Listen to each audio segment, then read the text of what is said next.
Good morning guys. આજે સવારમાં મેં વટાણા બટેકા ટામેટા રીંગણનું શાક બનાવ્યું ને એક બાજુ ચા બનાવીને રોટલી બનાવીને તૈયાર કરી દીધી અને પછી સ્કૂલે જવાનો સમય થયો એટલે આજે અમે લોકો થોડા વહેલા નીકળી ગયા, કારણ કે ઠંડી બહુ હતી એટલે હું થોડું વ્હીકલ ધીમું ધીમું ચલાવસ કે બાળકોને ઠંડી ના લાગે, અને લોકોને સ્વેટર ટોપી બધું પહેરાવીને પેક કરી દીધા। પેક કર્યા પછી અમે લોકો નીકળી ગયા સ્કૂલે જવા માટે। હું અને પરી બંને જણ લિફ્ટમાં નીચે ઉતર્યા અને ક્રિશિવને બીક લાગે છે તો એ દાદરેથી નીચે ઉતરીને થોડી વાર કરી, નીચે આવીને પણ એ થોડી વાર ઊભો રહ્યો અને મોજા આમ તેમ કરતો તો મેં કહ્યું કે લાઈ હવે હું તને કમ્પ્લીટ પહેરાવી દઉં। તેને હાથમાં મોજાને બધું પહેરાવીને અમે લોકો સ્કૂલે ગયા। તો સ્કૂલે સૌથી પહેલાં પરીને મૂકી અને હું ક્રિશિવ ત્યાં બેસી રહ્યા, કારણ કે ક્રિશિવને થોડું મોડું જવાનું હોવાથી હું ત્યાં બેસી રહીને પછી ક્રિશિવની સ્કૂલનો સમય થયો એટલે હું ક્રિશિવને લઈને એની સ્કૂલ તરફ નીકળીને ક્રિશિવ હમણાંનો નવું ટિફિનની બેગ નથી લાવતો, પણ બધાય છોકરાઓ કોથળીમાં લઈને આવે છે તો એને પણ એવો ઇન્ટરેસ્ટ પડ્યો।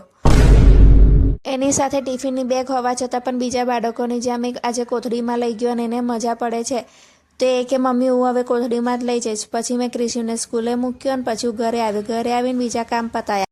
ત્યાર પછી હું મારા ભાભીના હોટલે ગઈ, કારણ કે ત્યાં રોટલી બનાવવાવાળા બેન આવ્યા ન હતા તો મને કહેવા મળે તું મારી થોડી હેલ્પ કરજે।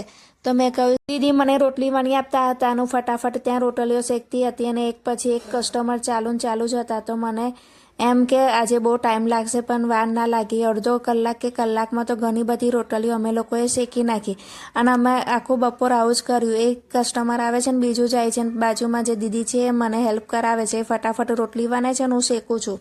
આમ ને આમ અમારો ઘણો બધો ટાઈમ એમાં નીકળી ગયો। પછી દીદીને ભૂખ લાગી તો દીદી જમવા ગયા તો મેં કહ્યું કે લાવો હું થોડી રોટલી વણીને હું શેકવામાં તમારી મદદ કરું છું। તો એ જમતા હતા ત્યાં સુધી મેં ફટાફટ શેકી નાખ્યું અને પછી એ બી મારી સાથે આવી ગયા અને અમે લોકો બંને જણ ભેગા મળીને ફટાફટ રોટલીઓનો થપ્પો કરતા ગયા। ત્યાં સુધી મારા ભાભી આવ્યા તો કે લાઈ તને પણ હું હેલ્પ કરાવું, તો એ પણ હેલ્પ કરાવતા હતા અને પાછળ જો કાઉન્ટર પર બધે રોટલીઓ ડીશમાં મૂકતા હતા અને આમને આમ ઘણી બધી રોટલીઓ શેકી નાખીને પછી દીદી આવતા રહ્યા જમીને, એટલે અમે લોકોએ જોતામાં આખી હોટલ ભરાઈ ગઈ અને થોડી વારમાં એ પણ ખાલી પણ થઈ ગઈ અને પછી અમે થોડી વાર રેસ્ટ કરી અને પછી હું મારા ઘરે આવી ગઈ। મારે ઘરે આવીને થોડા ઘણા કામ હતા એ પછી મેં કામ પતાવ્યા અને થોડી વાર રેસ્ટ કર્યો અને ત્યાં સુધી 3 વાગ્યાનો સમય થઈ ગયો એટલે હું પછી નીકળી ગઈ ક્રિશિવને સ્કૂલે લેવા માટે। ક્રિશિવને સ્કૂલેથી ઘરે લઈને આવતી હતી તો ક્રિશિવ મને કહેવા મળે રસ્તામાં પેલા ટોસ્ટવાળા અંકલ આવે છે તો મને થોડા ટોસ્ટ લઈ આપજે। મેં સુગર ફ્રી ટોસ્ટ લઈ આપ્યા જેમાં ખાંડ નથી આવતી એવા। મેં બંને ઘરે આવ્યા એટલે મેં ચા બનાવીને અને ક્રિશિવે કપડાં બદલીને ફ્રેશ થયો અને ત્યાર પછી એ કહેવા માંડ્યો મમ્મી હું ટોસ્ટ અને ચા ખાઈશ તો મને વાડકીમાં ચા મંડું બોલતા ફાવે। મેં ફટાફટ એને વાડકીમાં ચા લઈને એવો ચા ટોસ્ટ ખાઈ લીધા એટલે પછી અમે લોકો નીકળી ગયા પરીને લેવા જવા। તો પરીને લઈને ઘરે 2-3 દિવસથી એક્ટિવામાં કંઈક ગડબડ લાગતી હતી ને હું વિચારતી હતી કે પેટ્રોલ પુરાવું છું અને પતિ કેમ જાય છે એવું વિચારતી હતી ને પછી મને એકદમ વિચાર આવ્યો કે લાઈ હું ઓટો ગેરેજમાં જાઉં અને મારું એક્ટિવા ચેક કરાવું કે શું ગડબડ છે। તો હું એક્ટિવા સર્વિસમાં આપીને પહેલાં જ મેં એક્ટિવાની ટંકી ફૂલ કરાવી હતી, પરંતુ એ લીકેજ થતી હોવાથી અચાનક ખાલી થઈ ગઈ। તો પછી હું ઓટો ગેરેજમાં ગઈ, ત્યાં જઈને મેં ચેક કરાવ્યો તો અંદરથી પાઇપ ક્રેક થઈ હતી તો એ ભાઈએ મને પાઇપ સરખી કરી આપી અને ત્યાર પછી હું ઘરે આવી એટલે મેં પરી માટે ચા બનાવી અને પરીને કહ્યું કે ટોસ્ટ ખા, તો કે ના મમ્મી હું તો આજે ભાખરી ડૂબોડીને ખાઈશ ચામાં।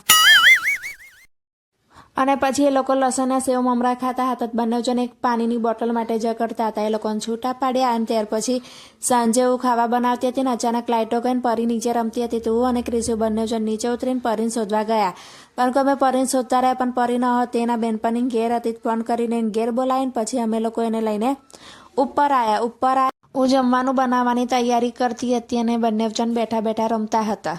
લાઇટો આવી એ પછી અમે લોકોએ જમી લીધું અને પરી અને ક્રિશિવ બંને જણ ત્યાં રમતા હતા અને અમારો આજનો દિવસ આમ જ પૂરો થયો। તો મિત્રો તમને આજનો અમારો વ્લોગ કેવો લાગ્યો એ મને અવશ્ય